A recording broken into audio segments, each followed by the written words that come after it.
ನಡು ರಸ್ತೆಯಲ್ಲಿ ತನ್ನದೇ ಬೈಕ್ಗೆ ಬೆಂಕಿ ಇಟ್ಟಿದ್ದಾನೆ ಇಲ್ಲೊಬ್ಬ ಯುವಕ. ಯಶವಂತ್ ಎಂಬ ಯುವಕನಿಂದ ತನ್ನದೇ ಬೈಕ್ಗೆ ಬೆಂಕಿಯನ್ನ ಹಚ್ಚಲಾಗಿದೆ. ನಡು ರೋಡ್ನಲ್ಲಿ ಗಾಡಿಯನ್ನ ನಿಲ್ಲಿಸಿ ಅದಕ್ಕೆ ಬೆಂಕಿ ಇಟ್ಟಿದ್ದಾನೆ. ಯಶವಂತ್ ಆತನ ಹೆಸರು. ಬಸವೇಶ್ವರ ನಗರದ ಹಾವನೂರು ಸರ್ಕಲ್ ಬಳಿ ಈ ಒಂದು ಘಟನೆ ನಡೆದಿದೆ. ರಾತ್ರಿ 8 ಗಂಟೆ ಸುಮಾರಿಗೆ ನಡೆದಿರುವಂತಹ ಘಟನೆ ಇದು.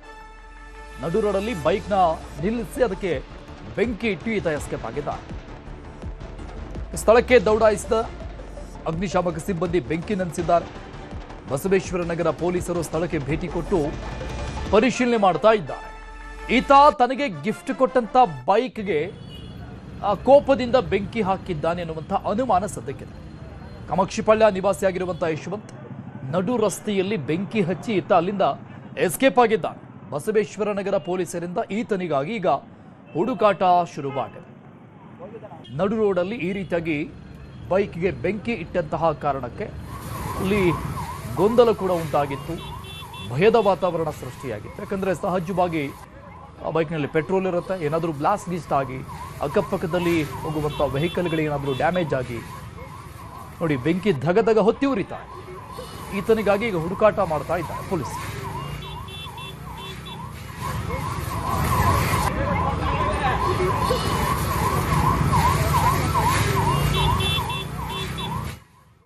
ಈ ಬಗ್ಗೆ ಡೀಟೇಲ್ಸ್ ಕೊಡ್ತಾರೆ ನಮ್ಮ ಪ್ರತಿನಿಧಿ ಮುನಿರಾಜು ಸಂಪರ್ಕದಲ್ಲಿದ್ದಾರೆ. ಮುನಿರಾಜು, ಯಾವ ಕಾರಣಕ್ಕಾಗಿ ಈತ ಬೈಕ್ಗೆ ಬೆಂಕಿ ಇಟ್ಟಿರೋದಂತೆ? ಏನಾದರೂ ಸುಳಿವು ಸಿಕ್ಕಿದೆಯಾ ಈತನದ್ದು ಎಲ್ಲಿ ಹೋಗಿದ್ದಾನೆ ಏನು ಅಂತ? ಅರುಣ್, ಈಗಾಗಲೇ ಏನು ಬಸವೇಶ್ವರ ನಗರದೊಂದು ಹಾವನೂರು ಸರ್ಕಲ್ ಬಳಿ ಈ ಒಂದು ಘಟನೆ ಆಗಿರೋದು. ಏನು ತನ್ನದೇ ಬೈಕಿಗೆ ಯುವಕನೊಬ್ಬ ಬೆಂಕಿ ಇಟ್ಟು ಆ ಒಂದು ನಡು ರಸ್ತೆಯಲ್ಲಿ ಬೆಂಕಿ ಏನು ಬೈಕ್ ಅನ್ನು ಸುಟ್ಟು ಹಾಕಿರುವಂತಹ ಘಟನೆ ಕೂಡ ರಾತ್ರಿ ಸುಮಾರು 8:30 ಸುಮಾರಿಗೆ ನಡೆದಿರೋದು. ಈಗಾಗಲೇ ಸ್ಥಳಕ್ಕೆ ಪೊಲೀಸರು ಮತ್ತೆ ಅಗ್ನಿಶಾಮಕ ಇಲಾಖೆ ಸಿಬ್ಬಂದಿಯವರು ಭೇಟಿ ಕೊಟ್ಟು ಆ ಒಂದು ಬೆಂಕಿಯನ್ನು ಕೂಡ ಈಗಾಗಲೇ ನಂದಿಸಿದ್ದಾರೆ. ಆದ್ರೆ ಯುವಕ ಯಾವ ಕಾರಣಕ್ಕೋಸ್ಕರ ಈ ರೀತಿ ಬೆಂಕಿ ಇಟ್ಟ ಅನ್ನೋ ವಿಚಾರದ ಬಗ್ಗೆ ಇನ್ನೂ ಕೂಡ ಸ್ಪಷ್ಟ ಮಾಹಿತಿ ಸಿಕ್ಕಿಲ್ಲ. ಯಾಕಂದ್ರೆ ಬೈಕಿಗೆ ಬೆಂಕಿ ಇಟ್ಟ ಬಳಿಕ ಅಲ್ಲಿಂದ ಸ್ಥಳದಿಂದ ನಾಪತ್ತೆ ಆಗಿದ್ದಾನೆ. ಮತ್ತೆ ಪೊಲೀಸರು ಕೂಡ ಆತನನ್ನ ಪತ್ತೆ ಮಾಡಬೇಕು ಅಂತೇಳಿ ಈಗ ಶೋಧವನ್ನು ಕೂಡ ಮಾಡ್ತಾ ಇದ್ದಾರೆ.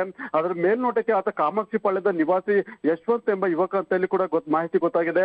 ತನಗೆ ಗಿಫ್ಟ್ ಕೊಟ್ಟಂತ ಬೈಕ್ ಅನ್ನ ತೆಗೆದುಕೊಂಡೋಗಿ ರಸ್ತೆಯಲ್ಲಿ ಈ ರೀತಿ ಬೆಂಕಿ ಹಾಕಿ ಸುಟ್ಟಿರುವಂತದ್ದು ಕೂಡ ಮೇಲ್ನೋಟಕ್ಕೆ ಗೊತ್ತಾಗಿದ್ದು, ಈಗ ಆತನನ್ನ ಪತ್ತೆ ಮಾಡಿ ಯಾವ ಉದ್ದೇಶಕ್ಕೋಸ್ಕರ ರಸ್ತೆಯಲ್ಲಿ ಈ ರೀತಿ ಬೆಂಕಿಯನ್ನ ಇಟ್ಟಿದ್ದ ಅನ್ನೋ ವಿಚಾರಕ್ಕೆ ತನಿಖೆಯನ್ನು ಕೂಡ ಮಾಡ್ತಾ ಇದ್ದಾರೆ.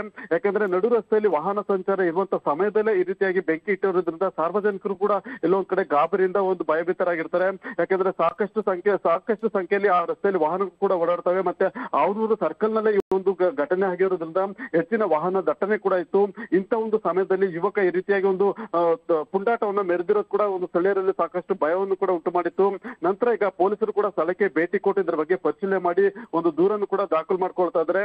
ಮತ್ತೆ ಯಶವಂತ್ ಎಂಬ ಯುವಕ ಏನಿದ್ದಾನೆ ಆತನನ್ನ ಪತ್ತೆ ಮಾಡೋ ಕೆಲಸವನ್ನು ಕೂಡ ಈಗ ಪೊಲೀಸರು ಮಾಡ್ತಾ ಇದ್ದಾರೆ. Arun, thank you Muniraju ಡೀಟೇಲ್ಸ್ಗೆ.